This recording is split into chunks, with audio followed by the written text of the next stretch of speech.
Tonight, on the Midnight Train podcast, we take the train to sunny Los Angeles where we discuss the strange events that have transpired at the Cecil Hotel.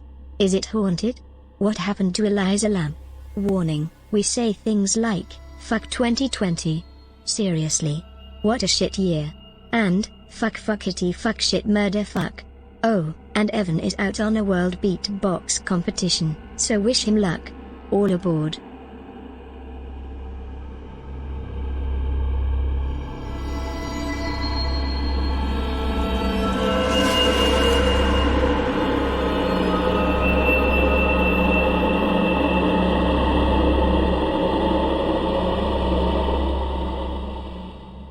Hello, passengers, and welcome to the Midnight Train podcast. And first and foremost, Happy New Year. It's awesome. It's 2021. That's right. And of course, you guys know that we bring the dark to light, or at least we try to. And what's that mean? People say we make fun of and joke about creepy stuff. Hey, Can I ask you what that meant? Yeah, that's what it means. You didn't give me a chance. Sorry. But we do that while bringing you as much information on each topic as possible. I am your host, the conductor of the cryptic, Jonathan Sayer.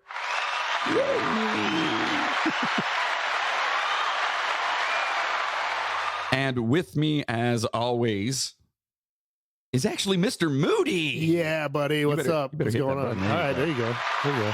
I'll take the applause today.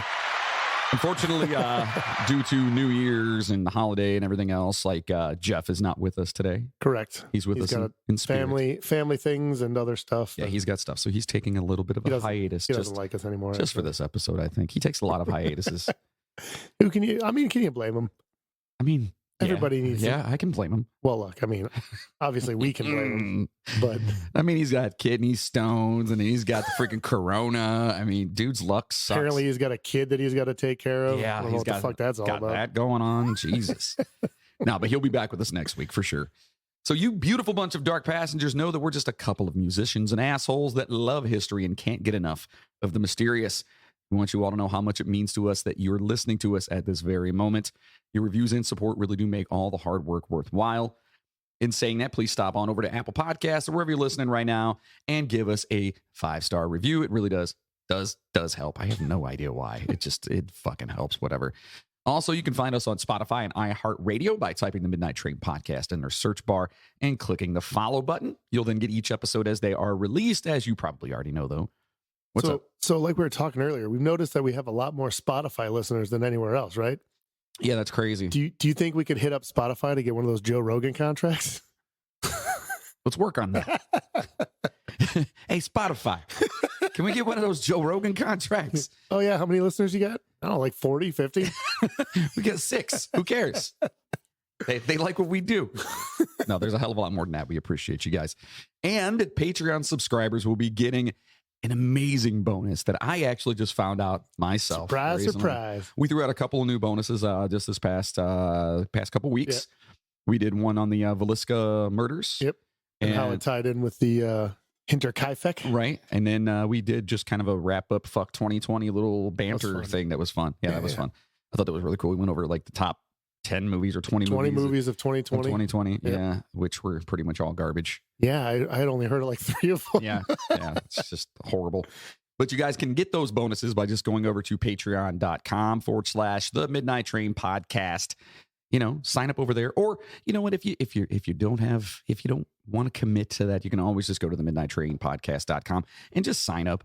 Sign up and say, hey, we like you guys. It's free. Do whatever. But if you're like, wow, absolutely. We really like these guys a lot, throw some bones. You know what I mean? Throw some bones. It helps us. It helps us get stuff. A quarter would be great. And that's whatever you 50 cents. It's like a cup of coffee at McDonald's because we're old and we get the senior discount. Buckeye card, right? Yeah, that's right, buddy. Is that only in Ohio because it's a Buckeye card? Does that make sense? Yeah. I'm sure other states have their own version of the old people card. Down here, this one's called the moonshine card. So anyway, sign up if you can. Or like I said, just go over to the actual website, the Midnight Train Podcast, and sign up there. Just become a member. It's super fun. It's super cheap. Man. You get to see all kinds of cool shit. Now listen, we're going into something pretty cool that people have been talking about for a while. Okay, I've heard about this, what we're discussing today, through multiple people. And I've known about instances that have happened there. Right. But I've never, I guess I just didn't put it all together. I didn't put it all together until just now. So this is one of those ones that there was a pretty high profile case somewhat recent, within the last like 3 years. And I didn't realize that this is where it took place until I started looking into everything. So I was like, whoa. And then you go into then you start getting back further. It's pretty crazy. That's awesome. Well, listen, let's turn down the lights. Okay. Adjust our seats. All right. Grab a drink. And let's get spooky. But first, here's a toast to all of you. The sky's so gray, the world today has more to crave than a trip to the grave. The wounds we heal, the stones we deal, will turn to ash when we take our last. The snow will fall, the wheat will grow. We own our scars as we count them all. No more for me, no more for you. We see the light to pull us through. Take my hand, I'll show you where I stand. Alone anymore. This is the last of us, the last of us. Take my hand, I'll show you where I stand. Alone anymore. This is the last of us, the last of us. All right, so here we go. You may or may not know or have heard of the Cecil Hotel, a.k.a. the Stay on Main Hotel in Los Correct. Angeles, right? Right. It is in Los Angeles. Well, first and foremost, welcome to the first episode of 2021. And we hope you guys all enjoyed the last episode for 2020. That was interesting, to say the least. It was fun. It was Hatfields and McCoys. Good time. And we had some special guest hosts, I guess is what you want to call it. It was fine. Literally, I just listened to it again today on the way back to the studio here. And I seriously it's funny. If you haven't heard it, go back and listen. It's not our normal episode. If you need a good laugh, it was a good way to end a shitty year. Let's put it that way. Yeah. So we're alive and well, and we're going to take a much needed vacation. Where are we headed, you may ask, Moody? Hey, where are we headed? Well, we're headed to sunny Los Angeles, California. Oh, very nice. Yeah. Hopefully you passengers hang on and come with us. Los Angeles, the city of angels, and tons of weird people and rich movie types that are better than we are. But fuck them, right? Yeah. Only because they have money. That's all. And I believe Kid Rock said it's where women come equipped with scripts and fake breasts, correct? I don't listen to Kid Rock. I'm sorry. You don't remember that from back in the day? Does he say that? Yeah, it's from that cowboy song, I think. Yeah, he's with Kid Rock. I know who he is, but he's the guy that like turned country, yet he's from Detroit. Yeah, he used to rap with ICP. Right. And then he turned into Kid Rock, like the crappy new metal-ish mall rock dude. Right. And now he's country or something. Now he's country or he did that shit song with Sheryl Crow. Yeah. Ugh, I can't stand it. And yet people love him. You know what? Listen, people like us and we don't know why. You know what I mean? I think Snakebite from last week liked him. Snakebite probably did like it, but he didn't understand. Yeah. No, not at all. We're not headed there for a tour of Stars Homes. You know, we're not headed there to further Jeff's acting career with casting couch auctions. Yes. Yeah, in some seedy office with a casting couch, and we all know where that is.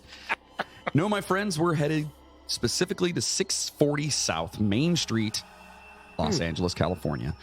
What sits at that address, you may be wondering, well, it's none other than the Cecil Hotel, a.k.a. the Hotel Cecil, a.k.a. the Cecil, a.k.a. the Stay on Main Hotel, a.k.a. whatever the fuck the next name is going to be. That's right, the famous or maybe infamous Cecil Hotel. And this is one that, again, people have been asking about for a while, and I'm glad we actually dove into this because it's pretty fucking crazy. And if this sounds familiar, but you can't quite place it, well, we'll get to what's most recently made this place famous in a bit, but first, buckle up because here's a little bit of history for you. So, the Cecil was built in 1924 by hotelier. Is that what? Hotelier, yes. Hotelier. Ooh, I make hotels. I guess you could put it like a hotelier. Ooh. If you want to put a. I am a hotelier. I make the hotels for people, and they're like, "Wow, this is great." Where did Pierre come from? I make hotels. Do you? No, I am French. You don't do anything. I don't do anything. So anyway, his name is William Banks Hanner with partners Charles L. Dix and Robert H. Shops. It was supposed to be a destination hotel for international businessmen and social elites. So this place was supposed to be like just, the creme de la creme. Yeah, they were trying to make some money, man. Right. And, get all the rich people in there. LA is a good spot to do it. If you're going to do it anywhere. Especially in like the 20s and 30s and 40s. Like, I mean, LA was freaking amazing. Well, that would depend on where you're at, and you'll see why later in a little bit in this episode. I guess I'm more talking about Hollywood. Yeah, no, absolutely. Because, like, even in that area, like, the Depression through the 30s hit, but, like, most of that area, the nicer area, kind of, they weren't insulated from it, but they fared a lot better than most people. Well, I'm saying, like, pre and post Depression. Yeah. It was like, all the glamour. That's when the boom, dude. Those early 20s, films started taking off. And, right. That's what I'm saying. So, designed by Lloyd Lester Smith in the Beaux Arts style and constructed by W.W. Payton, the hotel cost $1.5 million to complete. And that's 1924 money? Yeah. Holy shit. That's a lot of money. That's a lot of money. I don't have the the conversion in here for that. I have one a little bit later, but it's not for that. So y'all are smart. Figure it out. Could look it up right now if you want me to. Yeah. Find out what that means in today's money. And it boasted an opulent marble lobby with stained glass windows, potted palms, and alabaster statuary. The three hotel I hate this word already. Hoteliers invested about $2.5 million, knowing several other similar hotels had been constructed and opened in the area. They had the utmost confidence in their venture. Unfortunately for them, only a few years after opening the hotel, disaster would strike. It's actually not that bad when you think about building a hotel. Okay. It's only, these days, it would be just under 15 million. No. That's what From it 1924 says. Money? Adjusted for inflation, $1 million. So it would be about $20 million, roughly. It still seems like 21 million? It doesn't seem like a lot, does it? No, to build a freaking like 10, 12-story hotel. Yeah, that's fucking in the middle crazy. of fucking Los Angeles. Yeah, that seems, I don't know, that seems weird to me. Yeah. So not only would it strike the three hoteliers, but the nation as a whole. The country was plunged into, yes, you guessed it, the Great Depression. The Great Depression started in the United States after a major fall in stock prices that began around September 4th, 1929, and became worldwide news with the stock market crash of October 29th, 1929, also known as Black Tuesday. Between 1929 and 1932, worldwide gross domestic product, that's the GDP for you folks out there, fell by an estimated 15%. By comparison, worldwide GDP fell by less than 1% from 2008 to 2009 during the Great Recession. And that's when everyone was losing their fucking houses, businesses, and everything. And that was 1%. 1%. Yeah. So let's just kind of put that into context there. Throw another 14 on top of that and see where we're at. It's fucking crazy. Yeah. Oh, man, it'd be crazy today. However, in many countries, the negative effects of the Great Depression lasted until the beginning of World War II. And of course, what helps the economy better than war? Absolutely. It always does. Everybody gets on board, spending money. Everyone spends money. Everyone gets jobs because they got to build stuff. They got to have guns and they got to have surpluses and all this stuff. It makes sense. It does. So the Great Depression had devastating effects in both rich and poor countries. Personal income, tax revenue, profits, and prices dropped, while international trade fell by more than 50%. It sucks. Damn, unemployment in the U.S. rose to 23%, and in some countries rose as high as 33%. That means like a quarter of the U.S. population was out of work. That's a lot. Or in some countries, a third. Yeah. That's fucking insane. Ugh, like one out of every three people doesn't have a job. Yeah, that's ridiculous. While this was happening, the hotel hung on as best as it could to its roots of being a destination for wealthy socialites. Unfortunately, those were heard. Those were moody, you fucker. Those people were hard to come by at that point. As the Depression wore on, the area around the hotel became the infamous Skid Row. And no, not the band. Even though I do love Skid Row. I'm sorry, I do. Fucking love them too, dude. 18 and left, good God. Love it. Now, we're not talking to Sebastian Bach fronted band like I just mentioned. And they did have so many great songs. Oh, yeah, dude. Jeez. To give you an idea of the area. Youth Gone Wild was amazing, yeah. To give you an idea of the area that the hotel was in and had to deal with while trying to keep a clientele, here's a brief history on that. At the end of the 19th century, a number of residential hotels opened in the area as it became home to a transient population of seasonal laborers. By the 1930s, Skid Row was home to as many as 10,000 homeless people. alcoholics, and others on the margins of society. Yikes. Yeah. That's a lot. If you look at pictures of that area today, it's still like ridiculous. Okay, so where exactly in conjunction to LA? I believe, I want to say it's like the south side of LA. I was looking it up. I believe it's the south side of LA. Because, I mean, I've been to LA quite a few times, you know. Yeah, yeah. And I don't know if I've ever been to that part. I guess I would remember if I had. Hey, where's I'm pretty sure you would have. Where's the most desolate part around here? Oh, yeah, there it is. It's a neighborhood in downtown Los Angeles area, also known as Central City East. It is. He's looking it up. Yeah, I'm just looking, man. Because you guys want to know too, right? Well, here you go, too. Here you go. Covers 50 city blocks, 2.71 square miles, immediately east of downtown Los Angeles. Oh, okay. Bordered by 3rd Street to the north, 7th Street to the south, Alameda Street to the east, and Main Street to the west. Okay. So And it's rough. As of 2019, the population of the district was 4,757, and it contains, one of the largest stable populations of homeless in the United States at about, depending on the time, between 4,200 and 8,000 people still to this day. Homeless people. As of 2019. Okay, but let's think about this. I go, anywhere I go, especially north. Right. I always think to myself, why in the fuck are you homeless in Cleveland? Oh, well, yeah, if you're going to be homeless. If you're going to be homeless, LA is the place to go. You know what I mean? Absolutely. It's always going to be sunny, and for the most part, you know what I mean? Like, I don't know. Like, Yeah. Also, think about this, though. 8,000 people possibly in a 2.71 square mile radius. 8,000 homeless people. They're crammed on top of each other. That's Yeah. ridiculous. That's fucking horrible. Well, at this time, it supported saloons, residential hotels, and social services, which drew people from the populations they served to congregate in the area. In June 1947, Los Angeles Police Department Chief Clements B. Horrell, that's a great name. Sounds like he should have been on our last episode. Clements B. Horrell. He ordered what he called a blockade raid of the whole Skid Row area. Over 350 people were arrested. Assistant Chief Joseph Reed, who claimed that at least 50% of all the crime in Los Angeles originates in the Skid Row area, stated that there had been no strong-arm robberies on Skid Row as late as 1 week after the raid.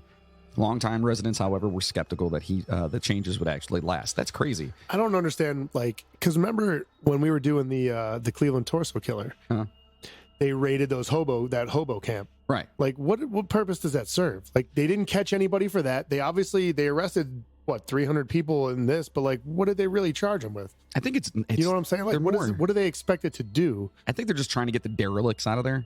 But they're just going to come right back. You know what I mean? Well, yeah. If there was 10,000 people there and they arrested 350 of them, what the fuck good does that I know, do? it's do you think it's more of like a warning to everybody else? Maybe. I don't know. I think it's just let them fucking be, dude. Yeah, I mean, if you're not going to help them, just fucking leave them alone. But if they're the ones that causing what they're saying, basically 50% of all crime in Los Angeles originated from that one small area. Yeah, but is that true? They can say that all they want just to give them a reason to do that. Yeah, I guess. Yeah, I don't know. I just wonder what point that serves. What purpose I don't it serves. know. It doesn't. I mean, I don't know.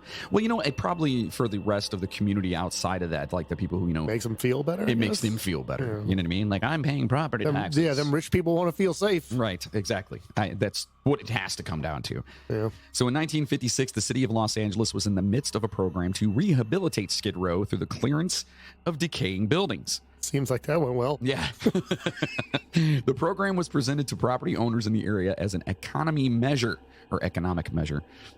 Gilbert Morris, then superintendent of buildings, said that at that point, the provision of free social services to the approximately 1 square mile of Skid Row cost the city over $5 million per year, as opposed to the city average of $110,000 per square mile annually. Holy shit. Yeah, well, that's what happens when you get all those people crammed in one spot. That's crazy. Yeah. Oh, well, then there's another reason why they want to get them out of there. Yes. Yeah. The city used to go somewhere else. Yeah, exactly. Go fuck up somebody else's town. That's what they did in New York, remember? Right. They shipped all the homeless people out. They're like, fuck you, get out of here. San Diego's nicer. Go down there. Yeah. The city used administrative hearings to compel the destruction of nuisance properties at the expense of the owner. By July 1960, which is fucked up. At the expense of the owner. Of the owner. So if you owned a house and it was like dilapidated or just fucked up or whatever, they would tear it down and then charge you for it. Yeah, because basically they're going to tell you that it's your fault that it's like that. You let it get that way, so you have to pay us because we had to tear it down. That's fucking crazy. Jesus. By July 1960, the clearance program was said to be 87% complete in the Skid Row area. With increased building codes. Now there's just nowhere for anyone to live. Right, yeah.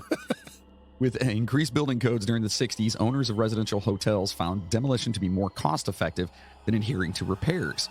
The total number of these buildings is estimated to have dropped from 15,000 to 7,500 over the following decade. Many residents of the area found themselves homeless with the loss of half of the affordable housing provided by hotels. So you just took an area. Made the problem worse. Right, you literally took a spot that had a ton of homeless people and then made a lot more people homeless. Right. They thought they were fixing the problem, but they just made it 10 times worse. So fucking dumb. So Skid Row was established by city officials in 1976 as an unofficial containment zone where shelters and services for homeless people would be tolerated. So in other words, Tolerated. you could be homeless, but you had to stay there. Yeah, basically they tried to, they basically were like, well, if we can't fucking fight it, we might as well just send everybody over there. Like, if you're going to be homeless, whatever, just fucking go there. Yeah. Go over there. I don't want you dirtying up my street. Go And down, basically, like, go down to if you- Skid Row. As it says, where shelters and services too. So they were probably like, look, I get you're homeless, I get whatever, but if you want any of our services, you're going to have to go over here. So basically, they kind of forced them in there, Like healthcare and Yeah. things like that to help like the them out or free, whatever. like social service programs and stuff like that. Soup Everything was kitchens and centered out. shit Yeah, like that. exactly. So during the 1970s, two Catholic workers, Catherine Morris, her name is Catherine. It might be Catherine. You never know. Maybe I changed it for her. There you go. You made it sound nicer. That's right. She's a former nun, and her husband, Jeff Dietrich, founded the Hippie Kitchen in the back of a van. Over 40 years later, in March 2019, aged 84 and 72, they remained active in their work feeding Skid Row residents. That's cool. It's fucking amazing. That is super cool. That's awesome. Oh, there's not really a lot of people like that out there, dude. Not at all. Not that would go to that She extent. wasn't none, so Yeah, that's true. God told her what to do, right? yes, Yeah, yeah. still good. She's still doing it. Yeah, Give her it's- fucking credit for that, man. It's fucking crazy. Good for them. Throughout the 1960s and 1970s, many veterans of the Vietnam War found themselves drawn to Skid Row due to the services and missions already in place there and feeling outcast from other areas.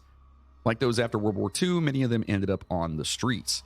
It was around this time that the demographics of Skid Row shifted from predominantly white and elderly to those here today. Now, I'm just going to touch on this real quick.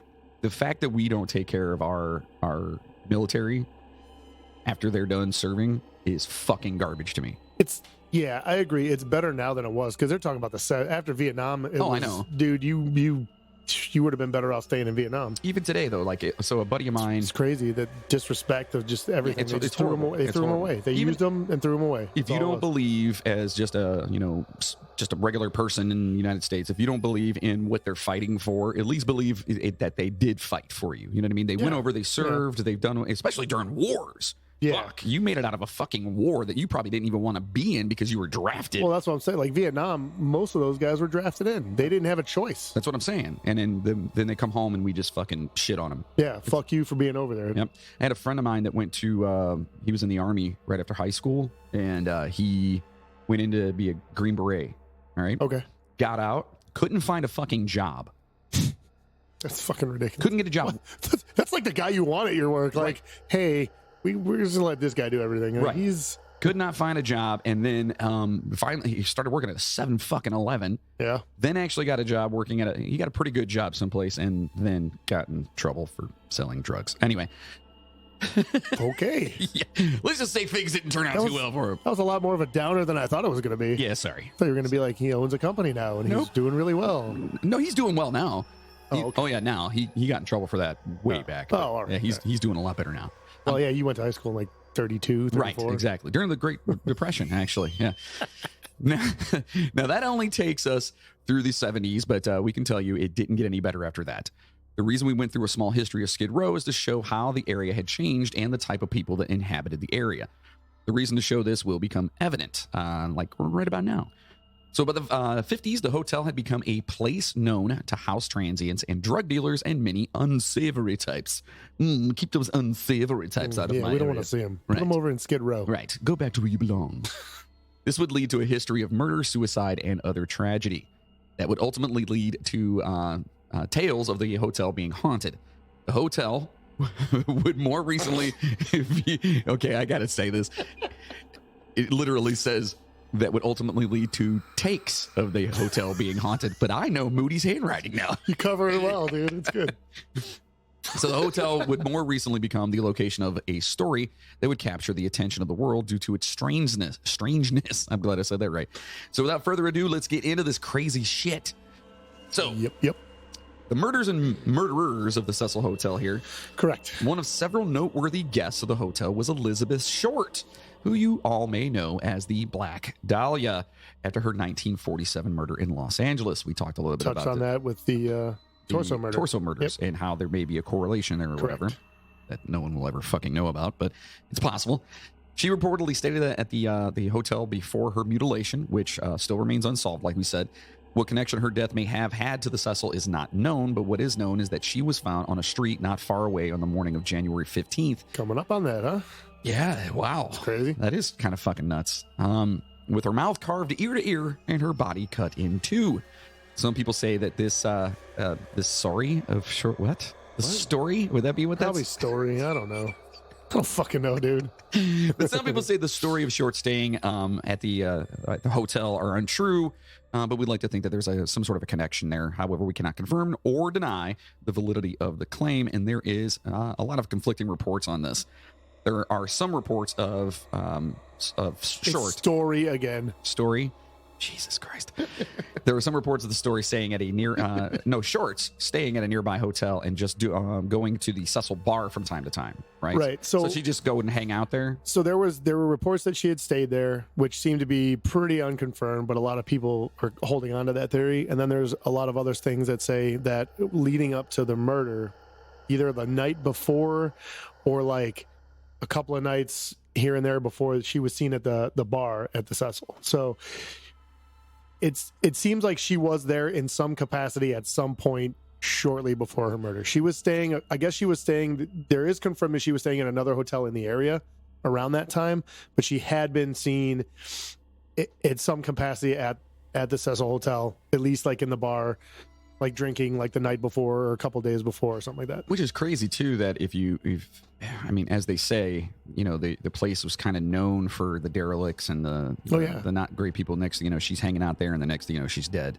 Yeah. Well, and the other thing is they talk about it in we talk about a little bit of the ridiculousness of the area in a little bit, and the fact that the way the area was, even at that time, like it wasn't as bad, but the way the area was, like you could get away with a lot of crazy shit and no one even blink an eye. Oh, I'm sure. Just because of the surroundings and everything like that. Yeah, it's probably one of those places where the cops just didn't even want to go to. I'm pretty sure it actually says that at some point in here. Awesome. I think we talk about it, yeah. Well, next up, confirmed and also unsolved murder at the Cecil Hotel. Georgina Pigeon Goldie Osgood. What a name. Georgina Pigeon Goldie Osgood. Damn, Goldie. I like that. She went by Goldie. Apparently, everything I read called her Goldie. Okay. On June 4th, a 79-year-old retired telemarketer named Goldie Osgood was found in her hotel room dead. The autopsy showed that she was beaten, stabbed, and choked with a rag. Her hotel room was ransacked. Friends say that they actually talked to her merely minutes before her death. She was known for feeding pigeons at a nearby park, and that's how she earned her nickname, Pigeon Goldie. She was staying at the Cecil Hotel, where she was very likely and where she was very, very liked, and was a long time. That was not my fault. No, that was me. And a long time residence. Okay, so she was the pigeon lady. Yeah. Yeah, she would feed the birds outside. Everyone knew who she was. And she was the chick from Home Alone 2. Right? I guess, right? Yeah. The scary lady with the pigeons? But in L.A. But in L.A. Staying at a hotel. Outside of a creepy hotel. Right. Not much information can be found about her death, only that a man named Jacques B. Ellinger. What's his name? Jacques. It's Jacques! Do you know Jacques? I do not know him. Oh, okay. His last name is Ellinger. What's your last name? I cannot tell you. He was arrested a few hours after her body was found, and he had been seen walking in the same area as Mrs. Osgood, and while she was feeding pigeons. He was covered in blood, but was later released due to lack of evidence. That's the shit I'm talking about. What the fuck? That's only one example of the shit that I'm talking about with this. They found him wandering around covered in blood hours after they found this lady murdered in her hotel room, and they released him. Excuse me, Jacques. I have a couple questions for you here. I'm Officer, Dan Randley, and I've noticed that you're covered in blood and pigeon feathers. Yeah, no, that's right. Yeah. Is there a reason why? No, I fell on some pigeons earlier. Oh, okay. Well, you have a great day, sir. Okay. Oh, thank you. Thank you. Yeah, All take right. care. Cool. What the fuck? Well, several serial killers have called the Cecil home as well. Here you go, folks. Chief among them, good old Richard fucking Ramirez, the right, buddy. fucking Night Stalker. Yeah. Now, if you're listening to this podcast, you don't know who Richard Ramirez is. We honestly don't know why you're here. But here's a refresher for all you people out there who don't know who the fucking Night Stalker was. He was first and foremost a Satanist and pretty much just a shitty fucking person. Even for a serial killer. Yeah. Oh, truthfully. absolutely. Yeah. Like there's a lot of bad. I mean, they're all bad dudes, but this guy, fuck. Oh, yeah. Yeah. He seemed to have a no MO except to be as sadistic as possible, and he was a piece of shit. His victims, women, men, children, were chosen randomly and killed in a variety of ways with whatever weapon was handy, often after a sexual assault. So he's just a fucking great guy. Yeah, like it's crazy because you look at it and he's one of the few big ones that really didn't have a signature.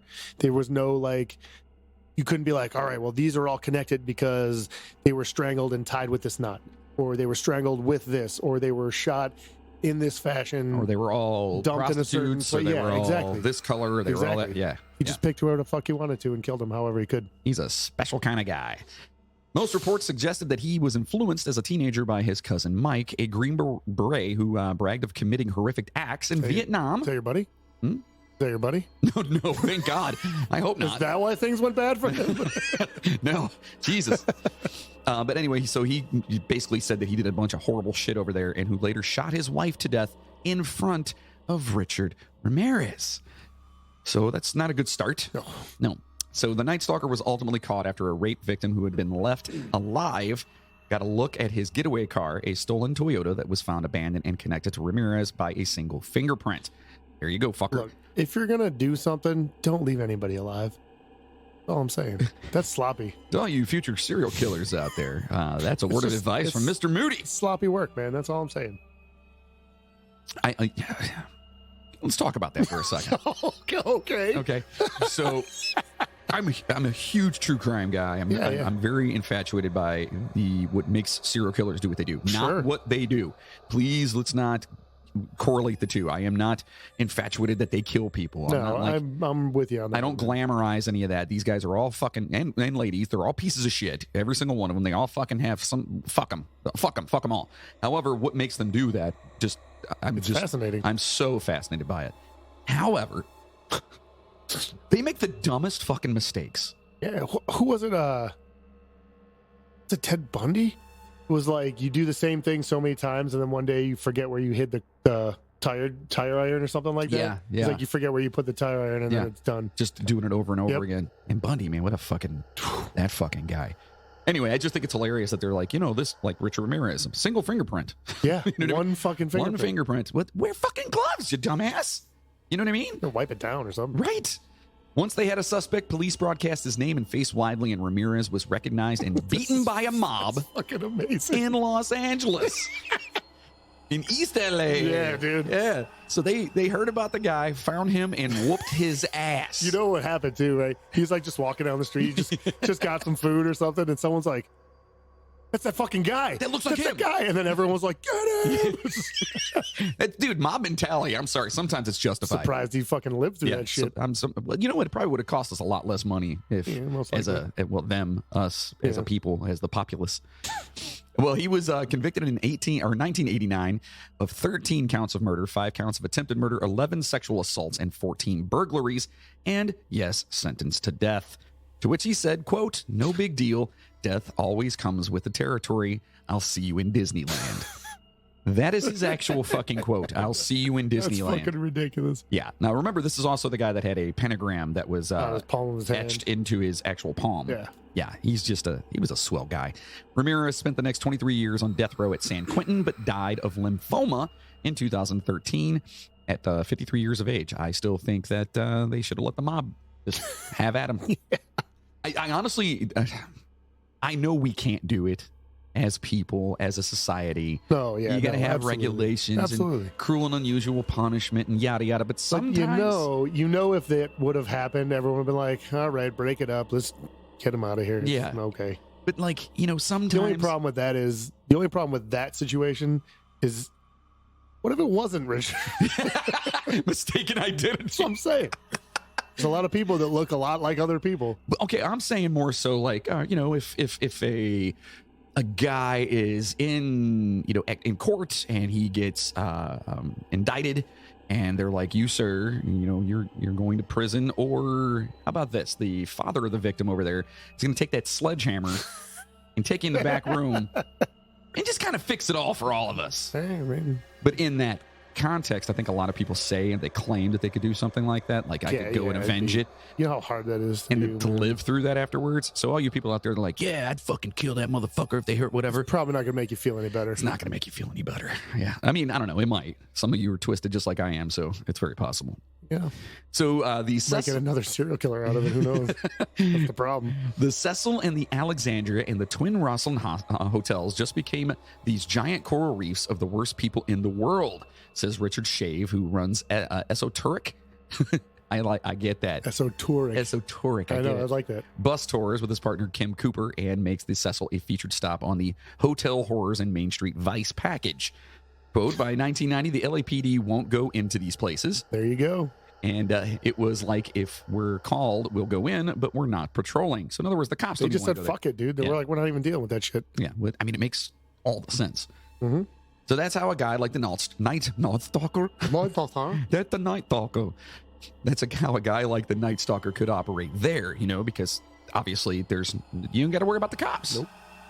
So Ramirez would return to the Cecil after a killing and ditch his blood-soaked clothes in the dumpsters out back, then walk into the hotel either naked or maybe in his underwear. No one gave a fuck. None of which raised an eyebrow. Since the 1980s, as Shave put it, was a total unmitigated chaos there. So in other words, no one even batted a fucking eye. No one even... He walked in the hotel just butt naked, was like, all right, I'm going to go up to my room. And everyone's like, okay, Mr. Ramirez, have a nice night. They didn't even look up. Sitting there reading a book at the front desk. Okay, Mr. Ramirez. And the guy just walked by, blood all over him, everything else. Yeah, that Richard dude came in naked again. Yeah. Well, how he keeps losing his clothes. Talking to his buddies again. He's got a set of clothes behind the thing for him for every Here night. you go. Yeah, here you go, bud.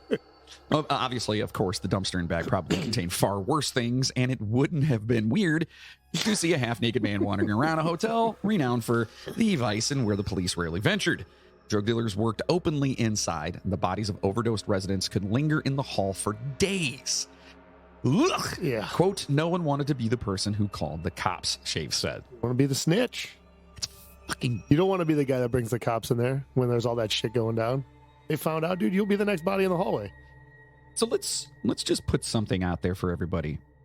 The next time you go to work and you're like, man, fuck my job. Or the next time you're like, man, fuck this. Or, these people in traffic. Or, I don't have quite that much money to pay for this thing that I really, really want. You're not living in a fucking hotel where people are just dying in the ODing hallways. and just being left in there for days. And where serial killers are walking in naked Yeah. after murdering somebody. Yeah. Just cherish the things you have. That's all I'm saying. Yeah. Put it in context, Put a folks. little bit of perspective. Yeah, that's it.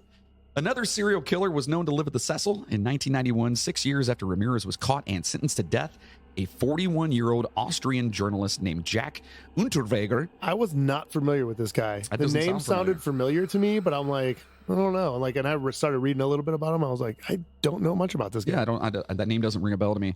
So Jack Unterweger checked into the Cecil while he worked on a story about crime in LA for an Austrian magazine. Unterweger used his reporting work to secure ride-alongs with LAPD vice cops, and those trips were revealed as scouting missions when it was later discovered that Unterweger was also a serial killer with a penchant for strangling prostitutes.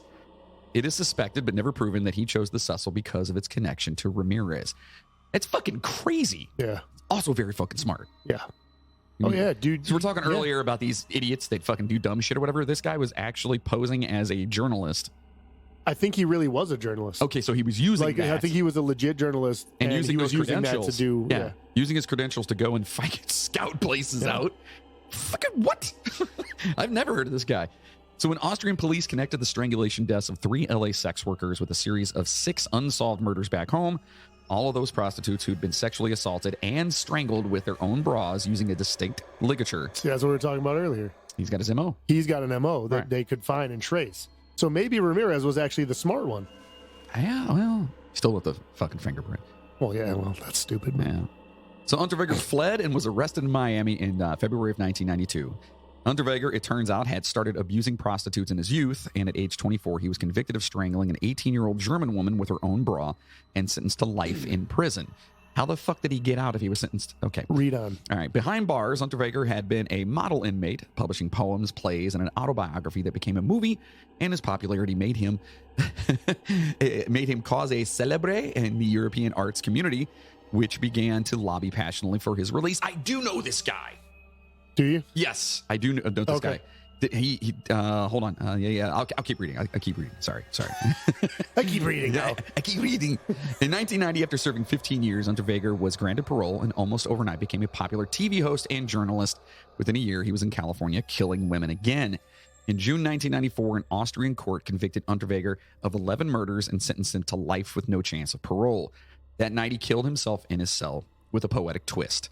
Quote, he tied the ligature, Shave said, the signature ligature by which he killed all the prostitutes in Los Angeles and Vienna. That was his confession, end quote.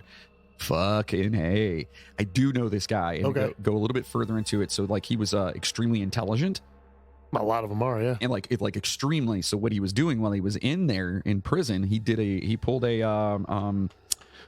what the hell's his name? I'm trying to think of the big guy with the little creepy mustache and the glasses, the huge freaking dude. Oh my God, why can't I think of his name? I'm pulling a brain fart right now. But anyway, a lot of these guys, they'll be Big guy with the creepy mustache and the glasses. I'll get it. Everyone right now is listening to this and they're yelling it. It's this guy. They're I don't know what that they're is. totally. I wish I could hear you. I swear I do. But anyway, so these guys, a lot of these guys, the ones with a high IQ, they'll go into prison after being arrested, and they will learn what to do to get out. Yeah, just so or they like can figure out a continue. way to make They manipulate everything and everybody Yeah. around them, but that's what narcissism is about. yeah, That's what they absolutely. do. You know what I mean? Damn it! Why can't I think of his fucking name? I'll get it. And we'll come back to that. Anyway, fuck. I'm so mad that another serial killer. yeah, big guy, Dude with glasses. big guy, Creepy like mustache. 70s. I think now you got me fucking. He killed know a who couple it of is. girls I know in who you're talking like about. a university. He killed his mother. Who's the dude? Yeah, absolutely. A fucking Edmund Kemper. Kemper. Bam! He's a big he's the big oafish dude. He's like 6'8". yeah. but And he's the like- one that Kemper was the one that was in with the cops too, right? He would go to the cop bar all the time. Yeah, he would hang out and with the hang cops. out with the cops. That's what I'm saying. He knew how to like Yeah. distance himself from what possibly would be there. So that's kind of the same thing with this guy. So he was like, he basically over in Austria became a celebrity because so he could get out of prison. only because he was so smart that he was writing all these beautiful like works of art was and doing- poem and getting poetry. people on his So the side. elitists there would be like, oh my How God, could this guy be in prison? he should not be locked up. This is bullshit. I don't know. That's not an Austrian accent. I apologize. You think Arnold was? Arnold was like, I don't know why he's there. He was in California. You think they were friends? Maybe. That'd be hilarious. Arnold. He's not my friend, I swear. So those are murders and murderers connected and possibly connected to the Cecil. But the tragedy doesn't end there. There are many other crazy deaths from the Cecil, mostly all suicides. During the Great Depression, tens of thousands of Americans took their own lives during the late 1930s, creating the highest recorded level ever. More than 150 per 1 million annually in 1937 and 1938. And in the 30s, the Cecil had its share of suicides. That's an incredible number. That is, 150 out of every 1 million people oh boy. in a year. So, multiply that to how many millions of people there were in the country at that point. That's fucking insane. Don't kill yourselves, folks. It's Just, not- just don't do it. It will get better. What do they say? It's a permanent solution to a temporary problem. Yeah. Right. Also, really quickly before we get into this, Mhm. there is one case in here that like it's so cartoonish, and I hate to laugh at it because it's pretty sad, but you'll know it when you get to it. But it's you. It's not me, but it's like it's almost like it like when I first read about the incident, I was like that can't be what happened. There's no fucking way that's what happened. All right. Is it coming up here? It's like one of the first. It's one of the couple. It's in here. Yeah, you'll know it when you hear it. All right. It's just like fucking ridiculous. You pictured it like in a shitty movie or something. You're laughing about a suicide. Stop it. You'll see what I'm talking about.